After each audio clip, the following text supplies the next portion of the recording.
Revise करवा देता हूँ कि सबसे पहले हमने देखा था कि आप जब भी मिक्सचर में ए और बी का अगर मिक्सचर लेते हो और उसमें आप सी डालते हो तो ए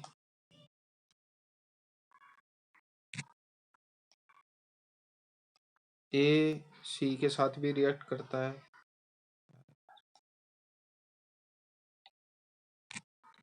ए सी के साथ भी रिएक्ट करता है, इसका एन फैक्टर मान लेते हैं अपन एन, ठीक है।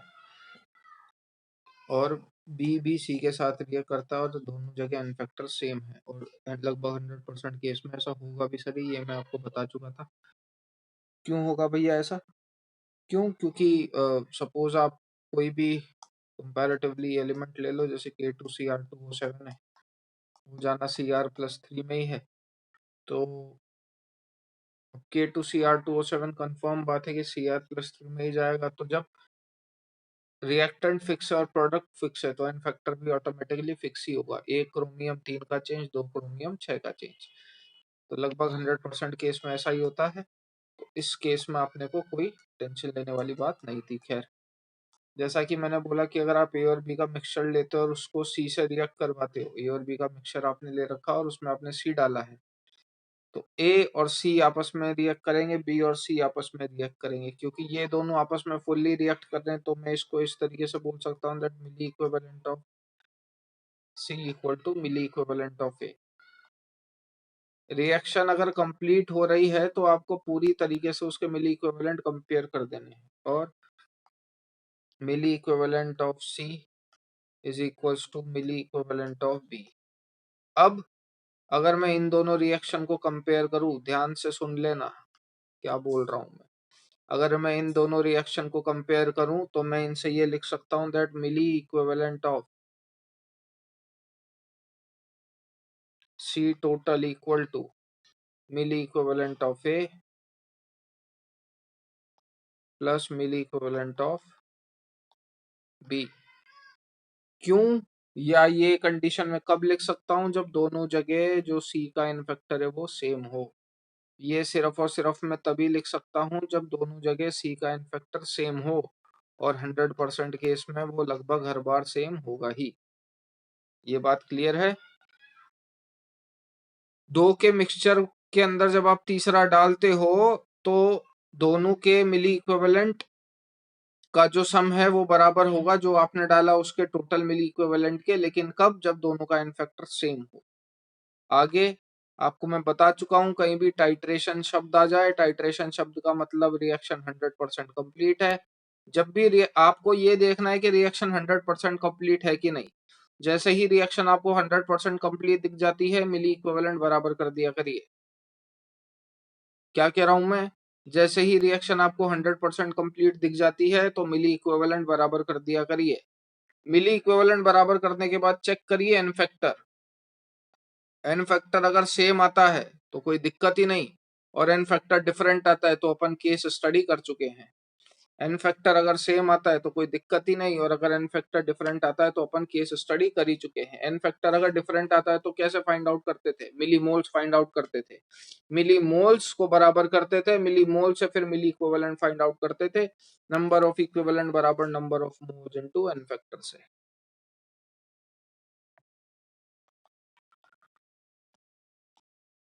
अब नंबर ऑफ मोल्स को आप क्या लिख सकते हो? It is molarity into volume, ये भी लिखा जा सकता है। या वो हो सकता है वो आपसे वेट बाय मोलर मास का रिलेशन कंपेयर करवा ले। ये बेसिक बातें हैं, ये आपको समझ में आनी चाहिए। दे क्या रखा उसके अकॉर्डिंग अपने को क्वेश्चन को मूव कराना है। खैर, कल की बात हुई है, बात करेंगे टाइट्रेशन की।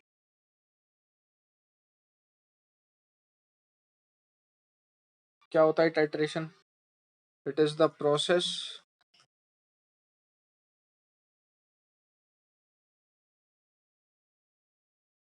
by which we can find out the unknown purity। साथ में लिखते चलिएगा।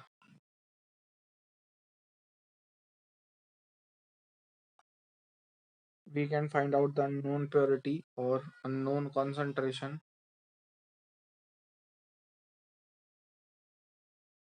of any substance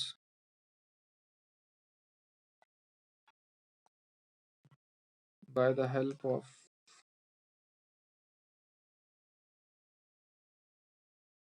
another substance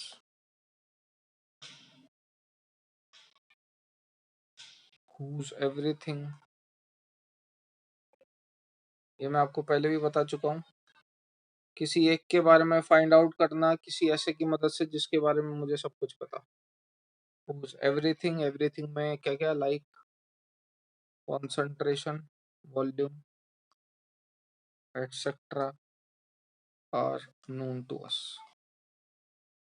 जल्दी लिखिए और जब लिख लें जब बता दीजिएगा।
लिख लिया होगा भाई।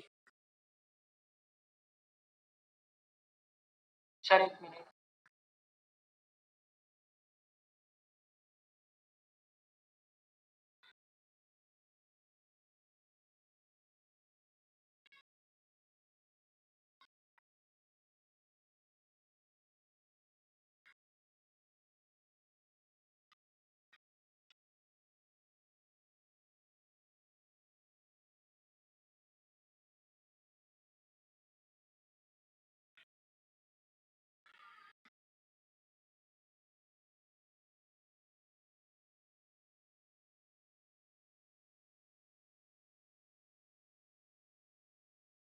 चलिए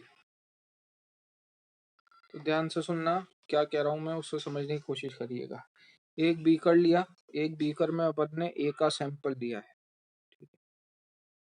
ए है, ठीक है। इस सैंपल को सबसे पहले हम डिसॉल्व करते हैं किसी एक पर्टिकुलर सॉल्वेंट में। ये आपका जो भी अंदर है ये सब सॉल्वेंट है। आपने जो भी ए लिया उस ए को मैंने एक पर्टिकुलर सॉल्वेंट में डिसॉल्व करवाया। सबसे कॉमन सॉल्वेंट जो होता है वो वाटर होता है, because it is a universal solvent. Water में घुलाने की कोशिश करते हैं, अगर नहीं घुलता तो इसको हीट करते हैं।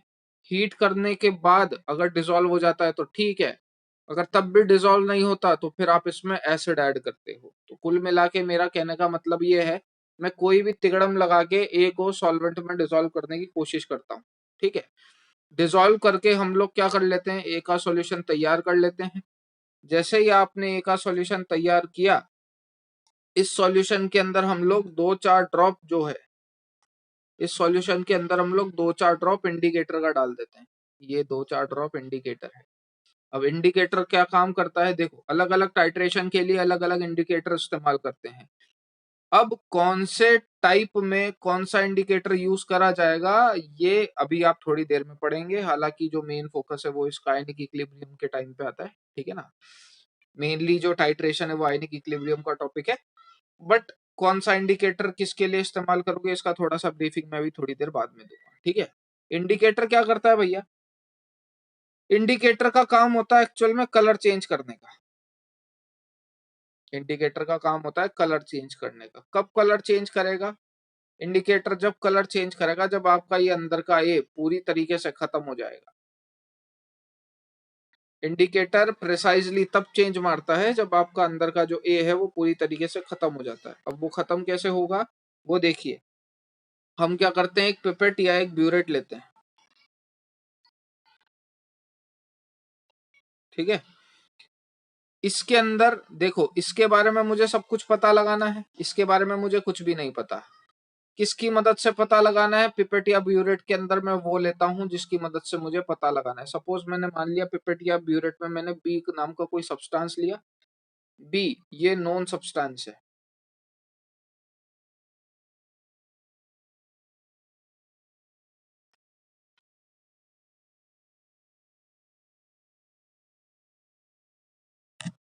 बी एक नॉन सब्सटेंस है। अब ये नॉन सब्सटेंस की मदद से मैं इस अननोन सब्सटेंस के बारे में सब कुछ पता लगाऊंगा। बी का मुझे सब कुछ पता है। बी का मुझे वॉल्यूम पता है कि मैंने VmL इसके अंदर वॉल्यूम डाला है। बी का मुझे कॉन्सेंट्रेशन पता है, मान लो कि कॉन्सेंट्रेशन इसका कैपिटल M है। इसके बारे में मुझे सब कुछ पता है और ए के बारे में मुझे सब कुछ पता लगाना है। बी का कॉन्सेंट्रेशन आपको गिवन है। अब मैंने क्या बोला, धीरे धीरे करके आप क्या करते हो, इसके अंदर बी ऐड करते हो। बी इसके ऑपोजिट नेचर का होता है ए के। बात ध्यान से सुनना, समझने की कोशिश करिएगा। सपोज ए के अंदर बेस है और बी के अंदर एसिड है। एसिड के बारे में आपको सब कुछ पता है ना? भावना समझना मेरी। जैसे जैसे बी ऐड करते जाओगे ए की कॉन्सेंट्रेशन क्या होती जाएगी, घटेगी कि बढ़ेगी? जैसे जैसे बी ऐड करते जाओगे ए की कॉन्सेंट्रेशन क्या होगी, घटेगी कि बढ़ेगी? सॉल्यूशन के अंदर ए की कॉन्सेंट्रेशन घटेगी कि बढ़ेगी? अगर ए एक बेस है और बी एक एसिड है, तो बेस के अंदर जब आप एसिड ऐड करोगे तो उस एसिड की कॉन्सेंट्रेशन, सॉरी एसिड के अंदर जब आप बेस ऐड करोगे तो उस एसिड की कॉन्सेंट्रेशन घटेगी कि बढ़ेगी? ऑब्वियस सी बात है, ए की कॉन्सेंट्रेशन घटेगी जैसे जैसे बी उसमें ऐड करते जाओगे। इनडायरेक्टली बोले तो बी की कॉन्सेंट्रेशन धीरे धीरे बढ़ेगी। ए की कॉन्सेंट्रेशन घटने का मतलब क्या, ए धीरे धीरे खत्म होता जाएगा। जैसे ही ए पूरी तरीके से खत्म हो जाएगा, यानी कि उसमें ए बचेगा ही नहीं, तब जाके ये जो आपका रेड कलर का इंडिकेटर जो मैंने मार्क करा है, 2 4 ऐसे ड्रॉप दिखा के, ये इंडिकेटर प्रिसाइजली उसी टाइम पे कलर चेंज मार देता है। क्या बोला मैं? जैसे ही ए पूरी तरीके से खत्म हो गया, इंडिकेटर उसी टाइम पे कलर चेंज मार देता है। जैसे ही अपना कलर चेंज हो गया, मैं फर्दर बी डालना बंद कर देता हूँ। एक्सपेरिमेंट समझ में आया कि नहीं, या फिर वापस बताऊं? यहाँ पे अपन क्या बोलते हैं, that A is 100% titrated. Experiment वापस बताना है, हाँ कि ना? जल्दी बोलो।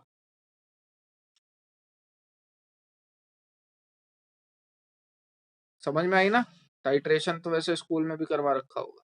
ए आपने सॉल्यूशन लिया, सॉल्यूशन के ऑपोजिट नेचर का आप ने बी लिया। बी आप डाले जा रहे हो, ए की कॉन्सेंट्रेशन कम होगी, बी की कॉन्सेंट्रेशन ज्यादा। उसके अंदर आप इंडिकेटर डाल के रखते हो। इंडिकेटर अलग अलग टाइट्रेशन के लिए अलग अलग इंडिकेटर यूज में आते हैं, उसकी डिटेल अपन थोड़ी देर में पढ़ेंगे। ठीक है? जैसे जैसे आप बी डालते हो तो बी की कॉन्सेंट्रेशन सॉल्यूशन में बढ़ती जाती है, ए की कॉन्सेंट्रेशन सॉल्यूशन में घटती जाती है। एक पॉइंट ऐसा आएगा, ए पूरी तरीके से खत्म हो जाएगा। जैसे ही ये पूरी तरीके से खत्म हो जाता है, सॉल्यूशन कलर चेंज मार देता है और मैं एक्सपेरिमेंट को वहीं खत्म कर देता हूँ। ठीक बात, यही कहलाया जाता है टाइट्रेशन। अब मेन बात जो अपने को ध्यान रखनी है, वो क्या ध्यान रखनी है? When the reaction is 100% complete, क्योंकि जैसे ही रिएक्शन 100% complete हो जाती है, मैं बार बार इस लाइन पे बहुत ज्यादा एम्फेसाइज कर रहा हूँ, तो ध्यान से सुनिएगा।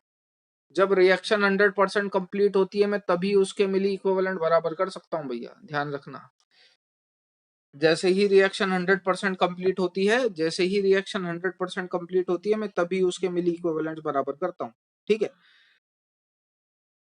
जैसा ही आपको पता चल गया रिएक्शन 100% कंप्लीट हो गई, जो भी रिएक्शन 100% कंप्लीट हुई है, उस दोनों रिएक्शन के रिएक्टेंट के मिली इक्विवेलेंट को आपस में बराबर करिए, और इस तरीके से आप पूरे सवाल को धीरे धीरे करके सॉल्व कर देंगे। पहला मैं करूंगा, उसको लिंक करने की कोशिश करिएगा पुरानी जो एप्लीकेशंस लगाई है उसके बेसिस पे। फिलहाल जो मैं कह रहा हूँ ध्यान रखिए।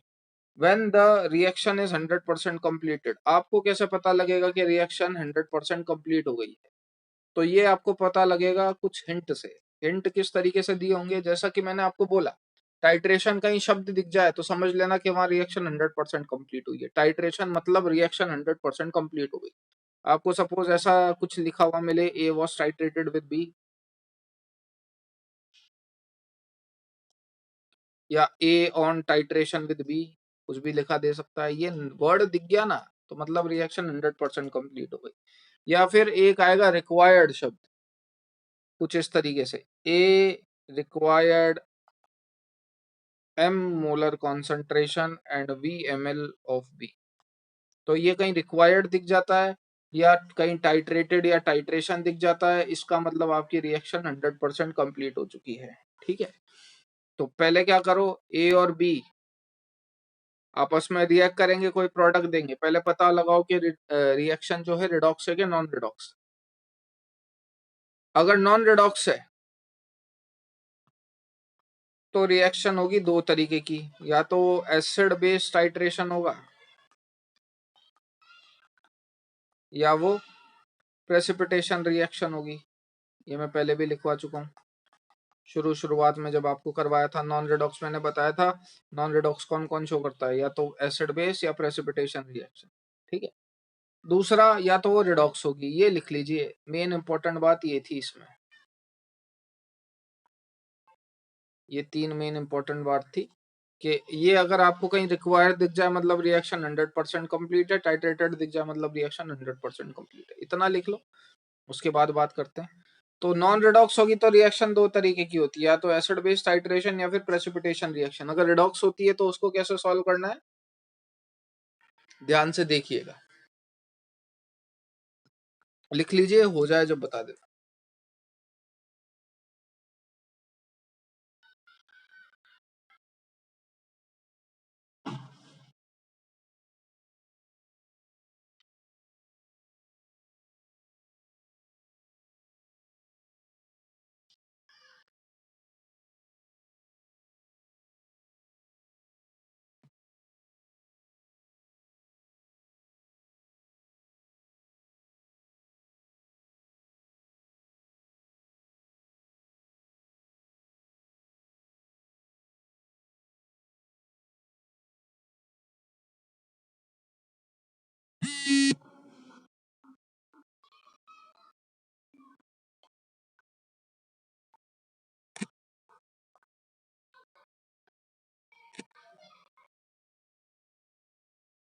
डन।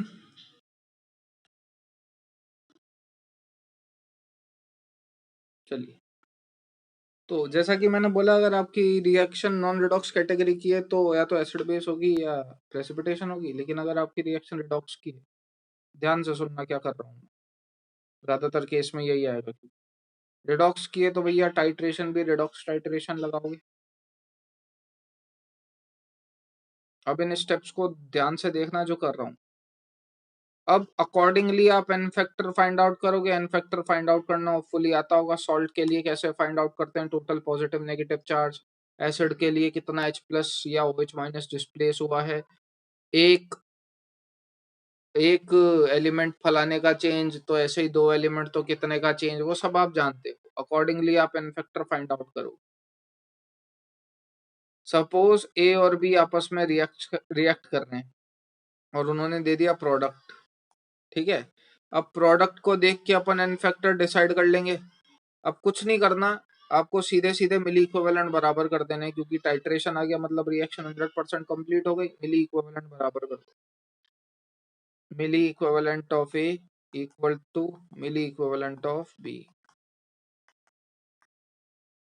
अब कैसे कैसे मिली इक्विवेलेंट फाइंड आउट करेंगे वो देखिए। हो सकता है आपको इसकी क्या दे रखी हो, मोलैरिटी दे रखी हो और वॉल्यूम दे रखा हो। तो मोलैरिटी इनटू वॉल्यूम जब आप करोगे, molarity into volume in ml, तो आपके पास क्या आ जाएंगे, मिली मोल्स आ जाएंगे। मोलैरिटी इनटू वॉल्यूम करोगे तो आपके पास क्या आ जाएंगे, मिली मोल्स आ जाएंगे। क्या स्पेलिंग हुई,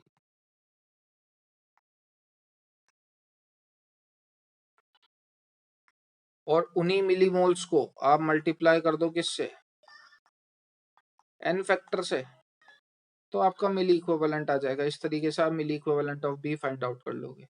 मिली इक्विवेलेंट ऑफ ए में वो क्या क्या करवा सकता है या वो क्या मैक्सिमम चेंजेस कर सकता है, मैं बता देता हूँ। ठीक है, मान लेते हैं आपके पास m ग्राम प्योर ए था, तो जब आपके पास m ग्राम प्योर ए था तो आप क्या करोगे, वेट बाय मॉलिक्यूलर वेट। ये क्या आ गया आपका, मोल्स, किसके मोल्स, ए।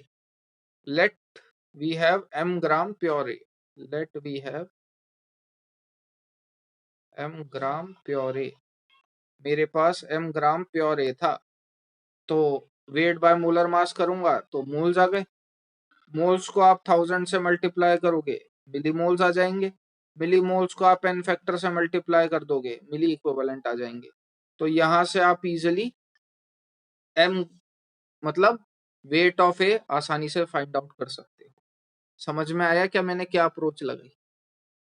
वापस बताना है तो पूछ लो, सवाल में बार बार यही करवाऊंगा और तुम्हें करना पड़ेगा, अब एफर्ट थोड़े से मारने पड़ेंगे, ठीक है। देखो भैया हर्ष, मिली इक्विवेलेंट क्या होते हैं? देखो ये फॉर्मूला याद है, नंबर ऑफ इक्विवेलेंट बराबर number of moles into n factor. दिमाग अपने को लगाना है कि फॉर्मूला कौन सा लगेगा, ये फॉर्मूला याद है, ठीक है। चलिए, तो जैसे ही रिएक्शन 100% कंप्लीट हो गई, अपन मिली इक्विवेलेंट बराबर कर देंगे, ये मैंने milli equivalent of A equal to milli equivalent of B लिख दिया। Equal equivalent of the reactant react together to give equal equivalent of the product. तो मिली इक्विवेलेंट ऑफ बी को क्या मैं कैसे लिख रहा हूं देख, नंबर ऑफ मोल्स को मैं क्या लिख सकता हूँ, मोलैरिटी इनटू वॉल्यूम लिख सकता हूँ कि नहीं? मोलैरिटी बराबर क्या होता है, मोल्स अपॉन वॉल्यूम। तो मोल्स बराबर क्या हो जाएंगे, मोलैरिटी इनटू वॉल्यूम। सही बात है। तो आपको तो मिली इक्विवेलेंट फाइंड आउट करने हैं, तो वॉल्यूम भी ml में लोगे, तो molarity multiply by volume in ml क्या दे देगा वो आपको, नंबर ऑफ मिली मोल्स। और जब आप नंबर ऑफ मिली मोल्स को n फैक्टर से मल्टीप्लाई कर दोगे तो क्या मिल जाएगा, मिली इक्विवेलेंट। बात समझ में आई? अब सपोज वो बोल रहा है कि भैया आपके पास मिली इक्विवेलेंट ऑफ बी तो आ गए, उसने पूछ लिया कि बता दो ए का मास कितना है। मिली इक्विवेलेंट ऑफ बी तो आपने निकाल लिया, लेकिन उसने पूछ लिया ए का मास कितना है, तो मैंने मान लिया ए का मास m ग्राम है। तो वेट बाय मोलर मास करेगा तो मोल्स आ जाएंगे, ये आ गए तेरे मोल्स। मोल्स को 1000 से मल्टीप्लाई करेगा तो क्या आ जाएंगे, मिली मोल्स। और मिली मोल्स को n फैक्टर से मल्टीप्लाई करेगा तो क्या आ जाएगा, मिली इक्विवेलेंट। तो n फैक्टर पता है, 1000 पता है, मॉलिक्यूलर वेट पता है, तो आ गया ना मास। क्लियर है?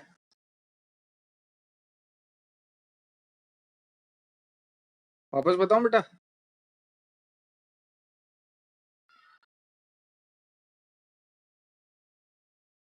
भैया ये लिख लो, क्योंकि मैं बार बार इसी से रिलेट करूंगा, अगर किसी को समझ में नहीं आया तो पूछ लेना, वरना कोई इशू नहीं।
लिख लिया?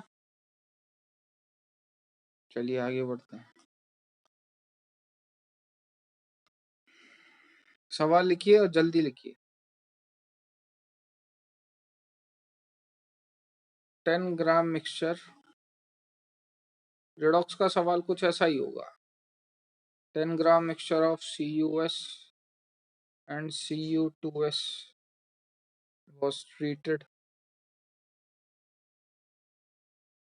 with 100 ml of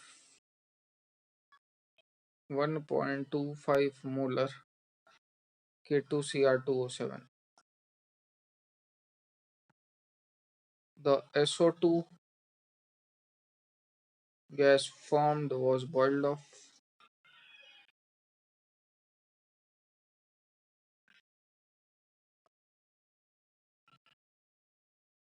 the excess of oxidant. Oxidant क्या होता है भैया? ऑक्सीडेंट मतलब होता है ऑक्सीडाइजिंग एजेंट, ठीक है ना।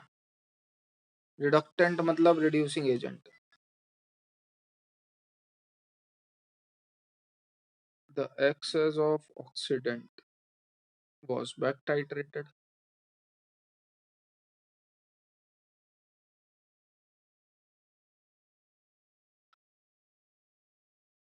with 50 ml of Fe+2 solution.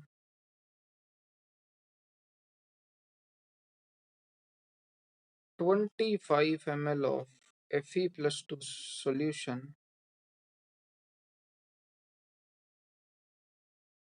required 0.875 molar and 20 ml of acidic KMnO4. Find out the percent by mass of CuS present in the mixture.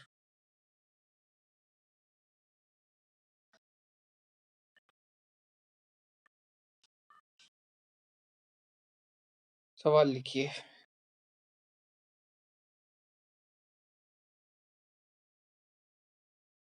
सवाल रेडॉक्स का कुछ इसी तरीके का मिलेगा, अगर ढंग के लेवल का लोगे तो। इसके बाद वाले छोटे सवाल होंगे, आपको बीच बीच में आयंस दिए हुए होंगे, कहीं टाइट्रेटेड, रिक्वायर, बैक टाइट्रेटेड ऐसे शब्दों का इस्तेमाल होगा। कंपाउंड दिया होगा, आयंस दिए होंगे, उन आयंस की कॉन्सेंट्रेशन दी होगी, वॉल्यूम दिया होगा, तो कहीं ना कहीं सवाल इसी के इर्द गिर्द घूमता है। आपको बस शब्द टू शब्द पढ़ने हैं, उसी के अकॉर्डिंग जितना बिठा सकते हो बिठाओ। पूरी रिएक्शन लिखने की कोई जरूरत नहीं है, जितना आइडिया मिल जाए ठीक है। सवाल बहुत आसानी से सॉल्व होगा, जब लिख लें तब बता दीजिएगा।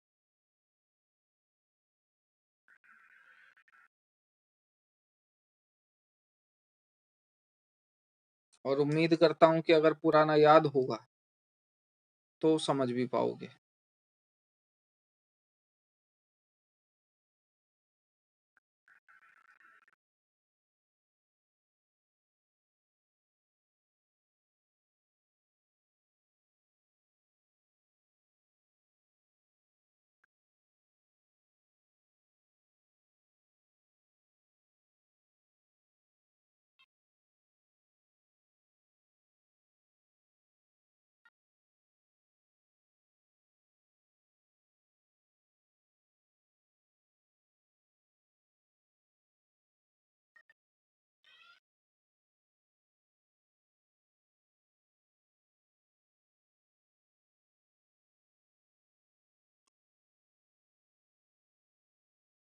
हो गया सवाल?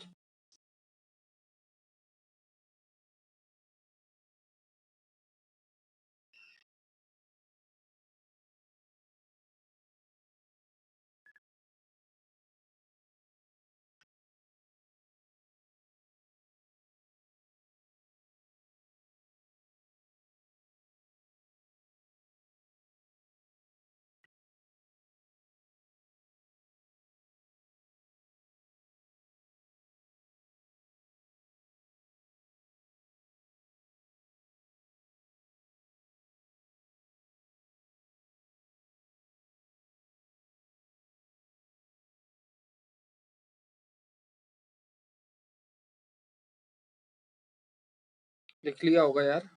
सॉल्व नहीं करना आपको, सॉल्व मैं कर दूंगा, लिखने का हो गया।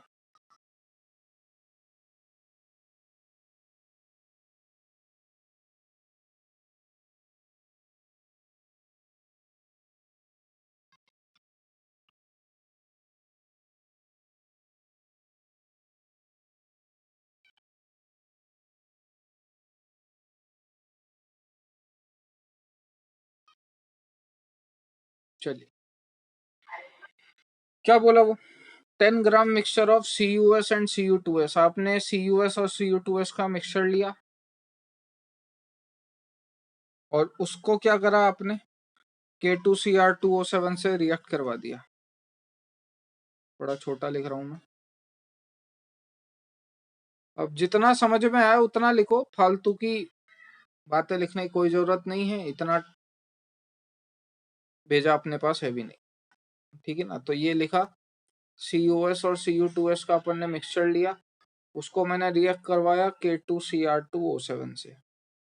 इसका डेटा मुझे दे रखा है कि इसका डेटा मुझे दे रखा है 1.25 मोलर K2Cr2O7 की कॉन्सेंट्रेशन है और 100 ml इसका वॉल्यूम लिया है, ठीक है।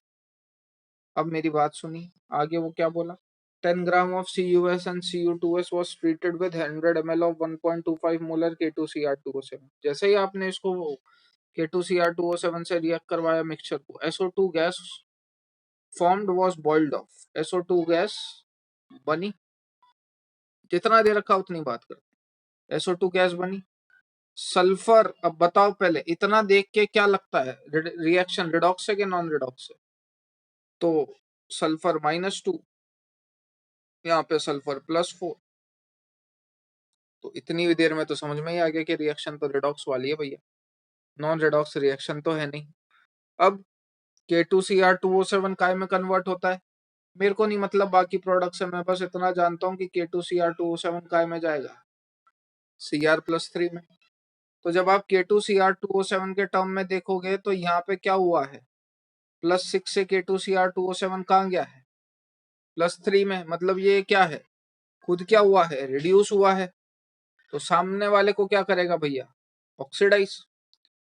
खुद क्या हुआ है, रिड्यूस हुआ है, तो सामने वाले को क्या करेगा, ऑक्सीडाइज। तो जैसा कि आप देख सकते हैं कि इसने सल्फर को तो क्या कर दिया, ऑक्सीडाइज कर दिया, किसमें, -2 से +4 में। दोनों सल्फर को इसने ऑक्सीडाइज कर दिया किसमें, -2 से +4 में। यहाँ पे कॉपर की ऑक्सीडेशन स्टेट है +2, यहाँ पे कॉपर की ऑक्सीडेशन स्टेट है +1। क्या दोनों कॉपर ऑक्सीडाइज हो सकते हैं क्या, हाँ कि ना? क्या आप दोनों कॉपर को ऑक्सीडाइज कर सकते हो क्या? तो कॉपर की मैक्सिमम ऑक्सीडेशन स्टेट क्या पड़ी है अपन ने, क्या जानते हैं? अपन लास्ट टाइम देख चुके हैं कि कॉपर की मैक्सिमम ऑक्सीडेशन स्टेट क्या होती है, +2। तो +2 से ज्यादा तो वो ऑक्सीडाइज हो नहीं सकता। तो अगर ऑक्सीडाइज कौन हो सकता है, कॉपर में ये +2 वाला तो ऑक्सीडाइज हो नहीं सकता। तो सिर्फ ऑक्सीडाइज कौन हो सकता है, ये +1 वाला। और ये +1 वाला ऑक्सीडाइज होके काय में बदलेगा, +2 वाले में, क्योंकि यहीं तक ये ऑक्सीडाइज हो सकता था। ये इतनी बातें समझ में आई तो बात करी। तो बस अपने को तो इतनी मोटी मोटी रिएक्शन पहचान में आनी चाहिए। इसमें दिक्कत हो तो पूछ लो।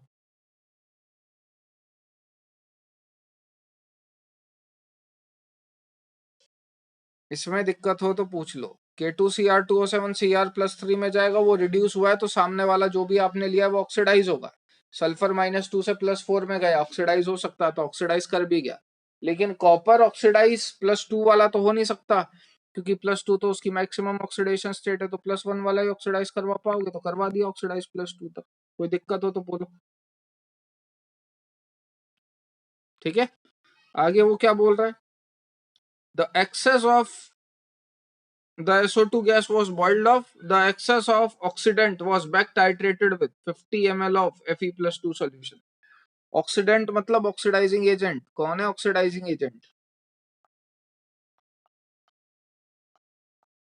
इस रिएक्शन में, कौन है ऑक्सीडाइजिंग एजेंट, K2Cr2O7। वो बोला कि जो आपका एक्सेस ऑफ K2Cr2O7 था उसको मैंने बैक टाइट्रेटेड करवाया किससे, Fe+2 से। तो K2Cr2O7, अब अगेन पूरी रिएक्शन लिखने की कोई जरूरत नहीं है। K2Cr2O7 को मैंने बैक टाइट्रेटेड करवाया किससे, Fe+2 से। अब K2Cr2O7 काय में कन्वर्ट होता है मैं जानता हूँ, Cr+3 में। क्या हुआ, ये रिड्यूस हुआ है, तो Fe क्या होगा, ऑक्सीडाइज। Fe+2 से ऑक्सीडाइज होके कहाँ जाएगा भैया, +3 में। इतनी रिएक्शन लिखनी थी मेरे को, इतनी रिएक्शन मैंने लिख दी। इतनी बात समझ में आती है तो बोलो। बैक टाइट्रेटेड बोला है मतलब ये रिएक्शन 100% कंप्लीटेड है। बैक टाइट्रेटेड बोला है, मतलब मैंने पहले ही बोला था टाइट्रेटेड, टाइट्रेशन या रिक्वायर्ड, ये शब्द जहां पे आ जाए मतलब रिएक्शन 100% कंप्लीट है। जहां रिएक्शन 100% कंप्लीट है वहां आप मिली इक्विवेलेंट बराबर कर सकते हो। K2Cr2O7 ये तो टेकन था, जो बचा उसको अपन ने रिएक्ट करवाया किससे, लेफ्ट वाला। वो लेफ्ट वाला रिएक्ट अपन ने करवाया किससे, Fe+2 से बैक टाइट्रेटेड करवाया, बैक टाइट्रेटेड करवाया और अपने को ये मिल गया। अब जैसे ही, अब क्या करेंगे अपन, अब एन फैक्टर अपन फाइंड आउट करने की कोशिश करेंगे। एन फैक्टर फाइंड आउट करोगे तो K2Cr2O7 का एन फैक्टर कितना, +6 से जा रहे हो +3, एक क्रोमियम 3 का चेंज, 2 क्रोमियम 6 का चेंज, एन फैक्टर आ गया 6। Fe+2 से +3 जा रहा है, इसका एन फैक्टर आ गया 1। ऊपर वालों का भी एन फैक्टर देख लो, एन फैक्टर इसका आएगा 6। Cu2s, Cu2s में Cu+1 से जा रहा है +2 में, एक कॉपर 1 का लॉस, 2 कॉपर 2 का लॉस, कॉपर के लिए 2 का लॉस। सल्फर जा रहा है -2 से +4 में, एक सल्फर 6 का लॉस, 2 सल्फर, सॉरी एक सल्फर 6 का ही लॉस। वापस से सुन लीजिए, Cu2s में कॉपर +1 है, कॉपर +1 से जा रहा है कॉपर +2 में, एक कॉपर 1 का लॉस, 2 कॉपर 2 का लॉस। सल्फर -2 से जा रहा है +6 में, एक सल्फर 6 का लॉस, एक ही सल्फर है 6 का लॉस, तो 2 का लॉस और 6 का लॉस, टोटल एन फैक्टर कितना आ गया इसका, 8। Cus का एन फैक्टर कितना आ गया,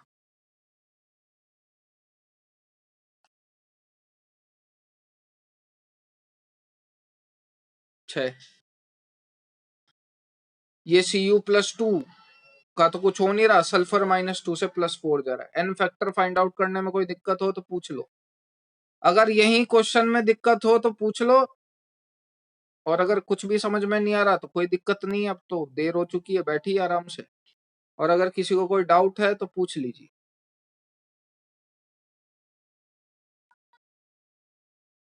किसी भी एन फैक्टर में अगर कोई डाउट हो तो पूछ लो, 8 वाला, 6 वाला, क्रोमियम वाला या 1 वाला।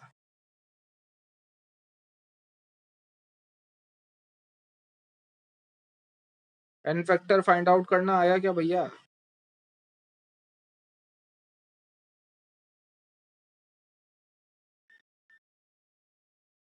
उसने बैक टाइट्रेटेड बोला है, बैक टाइट्रेटेड बोला है मतलब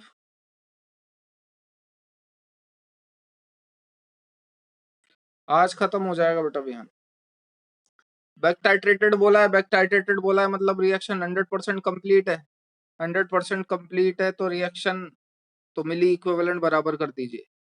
तो अपन यहाँ मिली इक्विवेलेंट तो बराबर कर देते, मैंने आपको थोड़ी देर पहले क्या लिखवाया था, मिली इक्विवेलेंट का फॉर्मूला, मोलैरिटी इनटू वॉल्यूम क्या हो जाता है, milli moles, molarity into volume in ml क्या हो जाता है, मिली मोल्स, और milli moles multiply by N factor क्या हो जाता है,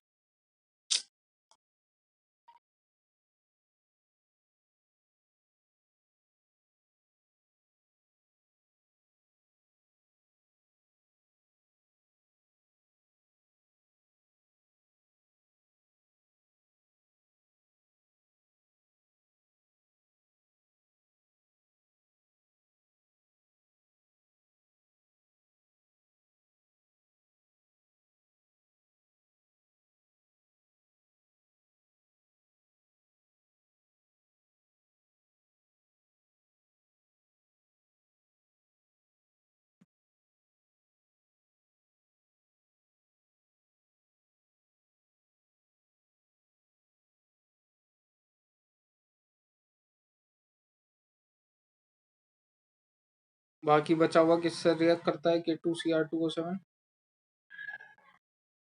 Fe+2 से, कितना Fe+2 लिया है आपने,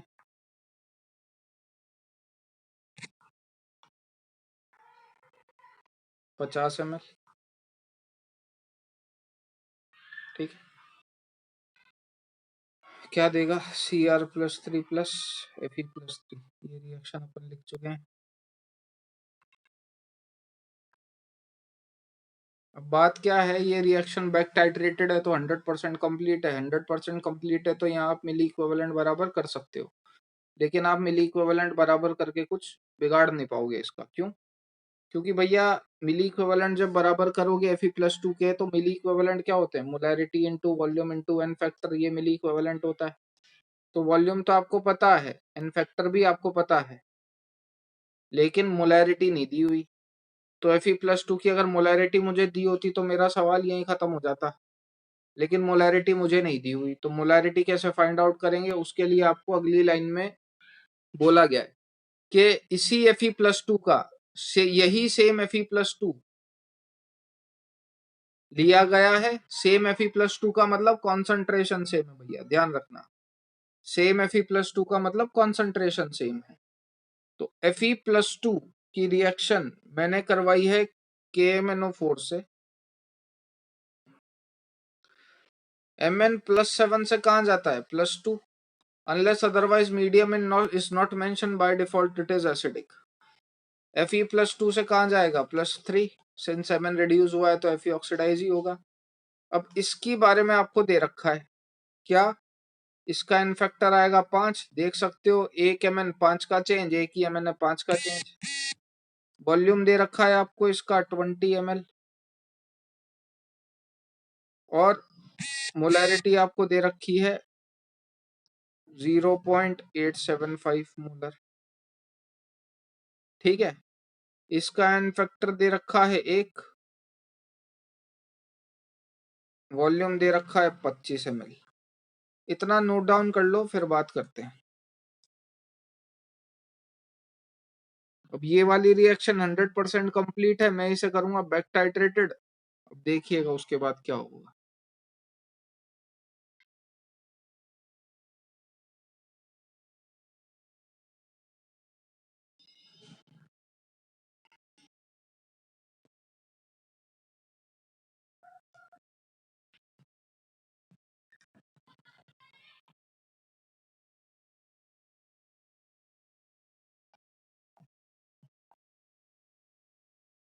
जहां रिएक्शन 100% कंप्लीट हो गया है वहां प्रिंसिपल ऑफ मिली इक्विवेलेंट लगा दिया करिए, और किसी को डाउट हो तो पूछ लो।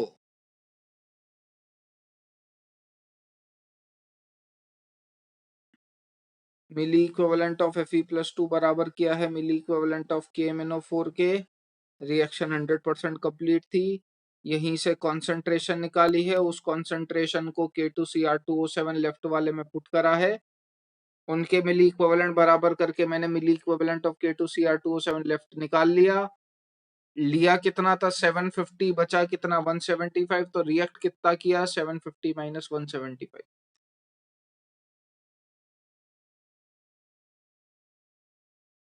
जब हो जाए जब बता देना।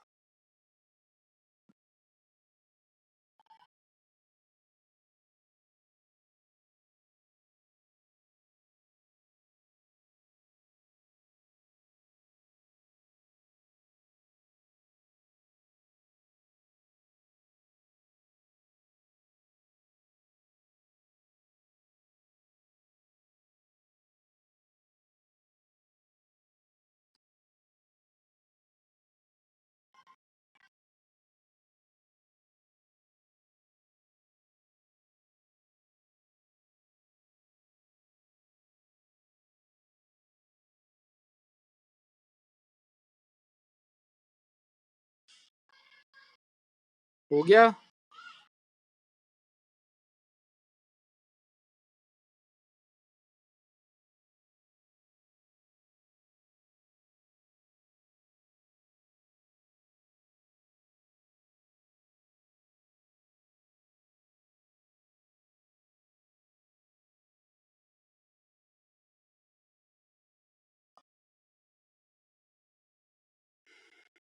सो रिएक्टेड K2Cr2O7 कितना आएगा?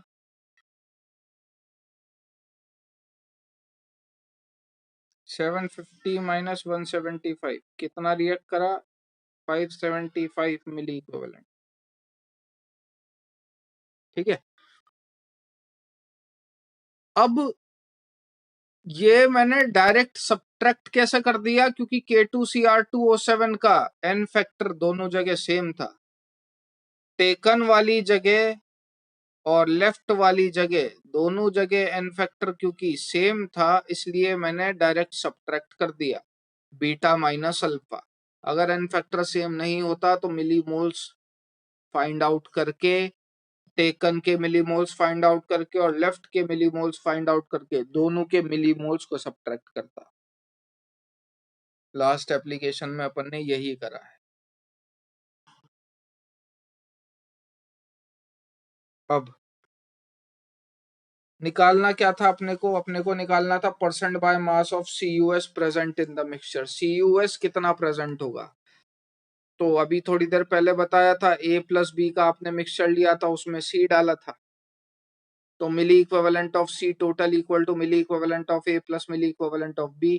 यहाँ पे CuS और Cu2S का मिक्सचर लिया है और उसके अंदर K2Cr2O7 डाला है।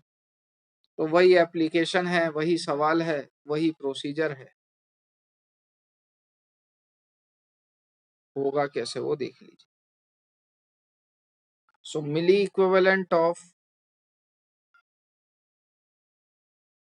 K2Cr2O7 रिएक्टेड किसके बराबर होगा, milli equivalent of CuS plus milli equivalent of Cu2S। ठीक है, K2Cr2O7 का एन फैक्टर दोनों जगह 6 था। आपने दोनों का मिक्सचर जो लिया था CuS और Cu2S का, वो मिक्सचर लिया था आपने कितना, x gram. Milli equivalent of K2Cr2O7 reacted कितने है अपने, 575। तो मैं यहाँ लिख देता हूँ 575 बराबर, दोनों का मिक्सचर 10 ग्राम था, ये मैंने मान लिया मैंने x ग्राम लिया है, तो Cu2S कितना होगा 10 माइनस एक्स, तो ये लिख दिए मैंने moles, x by 63.5 plus 32 molar mass, weight by molar mass moles, moles divide by 1000 millimoles, millimoles multiply by n factor यानी कि 6। CuS का n फैक्टर थोड़ी देर पहले लिखा है आप लोगों ने 6, ये आ गए milli equivalent, plus 10 minus X by 2 into 63.5 plus 32 moles multiply by 1000 millimoles multiply by n factor यानी कि 8, ये आ गए इसके मिली इक्विवेलेंट। यहां से x निकालिए, once x has been calculated, उसने आपसे पूछा हुआ है find out the percent by mass of CuS, तो परसेंट कैसे निकालते हो,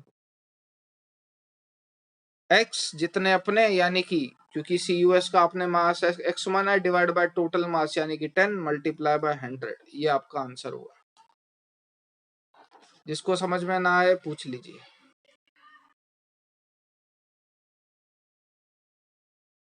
जिसको समझ में एक भी स्टेप ना आई हो पूछ लीजिएगा। कर कुछ नहीं रहा मैं, बस मिली इक्विवेलेंट बराबर कर रहा हूँ, नथिंग मोर देन दैट। 2 सवाल और देखेंगे उसके बाद खत्म टाइट्रेशन।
चलिए हो गया ये।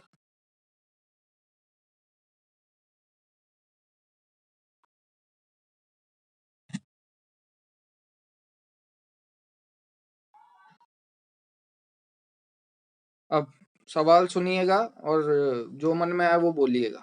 सवाल पूछूंगा मैं अब आपसे। 9th, जितना जल्दी हो सके सवाल नोट डाउन कर लो। 2 gram of FeC2O4 are made to react completely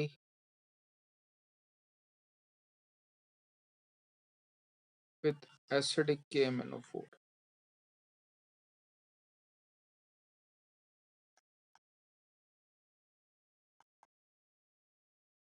which was 0.25 molar. What volume of KMnO4 is, sorry, will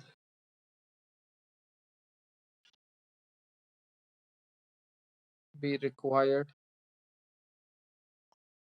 for titration?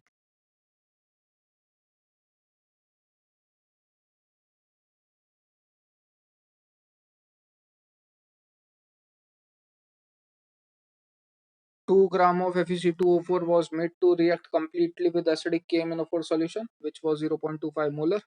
What volume of KMnO4 will be required for titration? हो जाए जब बता दीजिए।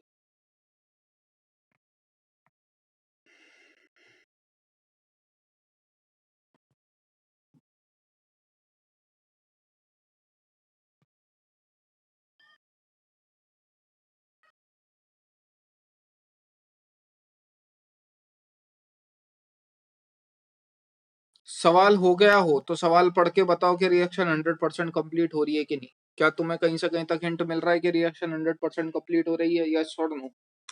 Reaction 100% complete कब होगी कब नहीं, इसका हिंट अपन दे चुके हैं। सवाल पढ़िए, बताइए। रिएक्शन 100% कंप्लीट हो रही है, क्यों? क्योंकि दिख गया अपने को शब्द, क्या बोल दिया उसने? What volume of KMnO4 will be required for titration, मतलब रिएक्शन 100% कंप्लीट है। क्या कह रहा है वो? FeC2O4 लिया, ठीक है, are made to react completely with acidic KMnO4, जिसका कॉन्सेंट्रेशन कितना था? 0.25 मोलर, ठीक है। उसने पूछा है KMnO4 का वॉल्यूम बता दो, टाइट्रेशन के लिए कितना रिक्वायर्ड है। क्या जानते हो KMnO4 काय में जाएगा भैया? KMnO4 काय में जाएगा? प्रीवियस रिएक्शन से KMnO4 is a strong oxidizing agent, तो Mn+7 से कहाँ जाओगे? Mn+2 में। अब ये रिड्यूस हुआ है तो सामने वाला ऑक्सीडाइज होगा। Fe+2 ऑक्सीडाइज होके कहाँ जा सकता है? Fe+3 में। कार्बन+3 ऑक्सीडाइज होके C2O4 काय में कन्वर्ट होता है? CO2 में। लिखवा रखा है, ये सब लिखवा रखा है। रिएक्शन में कोई प्रॉब्लम हो तो पूछ लो। इतनी मोटी मोटी रिएक्शन अपने को लिखनी है, पूरा तो लिखने का मतलब नहीं, इसमें कोई डाउट? अब जैसा कि आप ही ने अग्री करा कि रिएक्शन 100% कंप्लीट हो रही है, अगर रिएक्शन 100% कंप्लीट हो रही है तो क्या करेंगे? दोनों के मिली इक्विवेलेंट बराबर करेंगे। मिली इक्विवेलेंट में एन फैक्टर एक काम आता है, एन फैक्टर फाइंड आउट करके बताओ कितना आ रहा है इसका। FeC2O4 का एन फैक्टर कितना? तो एक Fe एक का लॉस, एक ही Fe है एक का लॉस, एक कार्बन एक का लॉस, दो कार्बन है दो का लॉस, इसका एन फैक्टर आया कितना? 3। KMnO4 का एन फैक्टर आ रहा है कितना? 5। रिएक्शन 100% कंप्लीट है तो इक्विवेलेंट बराबर करिए। तो milli equivalent of FeC2O4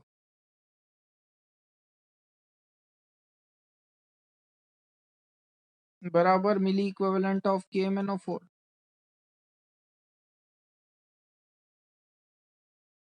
milli equivalent कैसे बराबर करोगे? क्या दे रखा है इसका?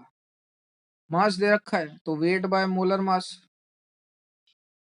ये क्या है? मोल्स, मोल्स मल्टीप्लाई बाय 1000 क्या आएंगे? Milli moles, milli moles multiply by N factor क्या आ जाएगा? मिली इक्विवेलेंट बराबर 0.25 molarity, molarity into volume in ml find out करना है, मल्टीप्लाई बाय एन फैक्टर 5। आगे आंसर, डाउट हो पूछ लीजिए। यही पूछा है आपसे, what volume of KMnO4 will be required. यही करते आ रहे हैं अपन हर क्वेश्चन में, यही करते रहेंगे अपन हर क्वेश्चन। डाउट हो तो पूछ लीजिए, अप्रोच सीखनी थी मैं। देख लिया रिएक्शन 100% कंप्लीट है, कर दिए मिली इक्विवेलेंट बराबर, बाकी कुछ ना कुछ बैठ ही जाएगा सतूना।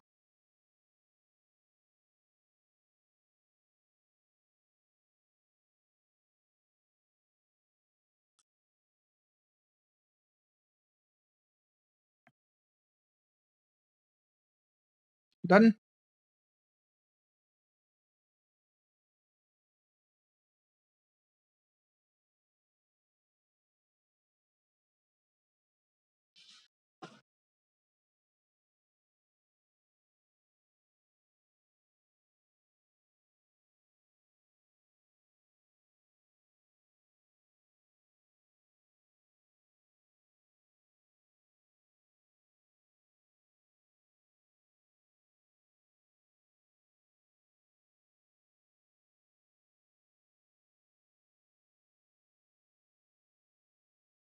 सवाल ट्राई करो,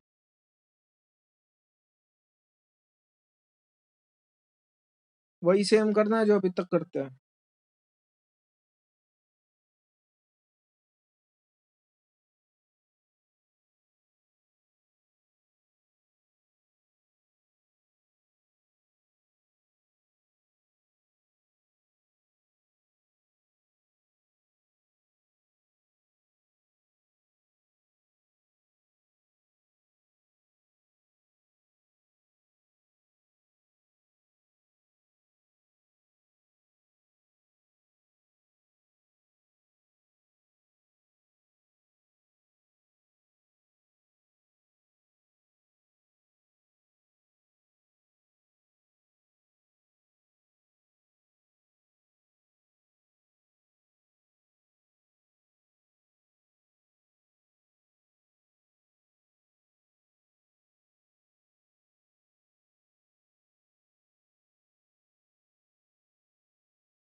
बताइए,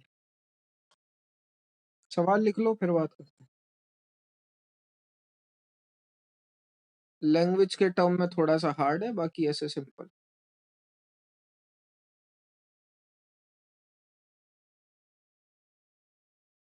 देखिए, रिएक्शन 100% कंप्लीट थी, इसमें तो कोई डाउट नहीं। तो ये मिली इक्विवेलेंट मैंने बराबर कर दिए। अब वो कह रहा है कि आपने ये जो 1 ग्राम H2O2 लिया, उसमें से x ग्राम H2O2 जो कि प्योर था, उतना मास रिक्वायर्ड था x सेंटीमीटर क्यूब KMnO4 को कंप्लीटली ऑक्सीडाइज करने के लिए। तो उस 1 ग्राम में से x सेंटीमीटर रिक्वायर्ड था मुझे, इसलिए x परसेंटेज रिक्वायर्ड था मुझे, तो मैंने x/100 कर दिया, क्योंकि इतना ही मास या इतना ही परसेंट प्योर H2O2 क्या करता, कंप्लीट ऑक्सीडेशन कर देता, किसका, KMnO4 का। तो मिली इक्विवेलेंट ऑफ KMnO4 जब आपने निकाला, तो मिली इक्विवेलेंट को मोलैरिटी इनटू वॉल्यूम, मोलैरिटी मैंने मान ली m, वो कैलकुलेट करनी थी, वॉल्यूम उसने दे रखा है x centimetre cube, multiply by N factor उसने दे रखा है 5, x से x कैंसिल, मोलैरिटी आप यहां से आसानी से सॉल्व कर सकते हो। जिसको डाउट है पूछ लीजिए।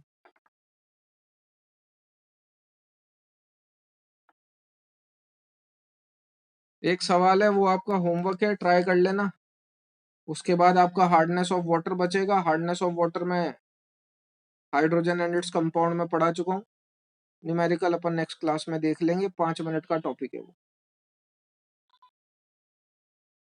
K2Cr2O7 oxidises.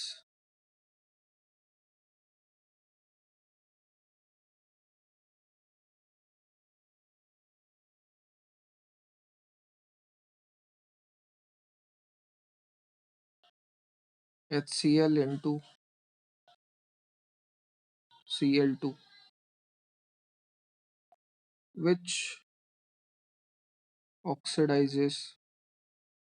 अब इसमें भी बस लैंग्वेज का खेल है और कुछ नहीं, वो मैं लिख दूंगा। जो रिएक्शन रिक्वायरमेंट है, which oxidises K2MnO4। Calculate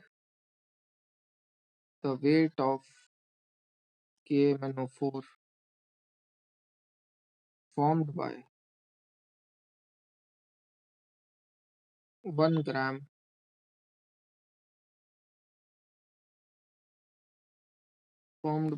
gram of K2Cr2O7 by reacting it with excess of HCl and using entire Cl2 for oxidation of KMnO4।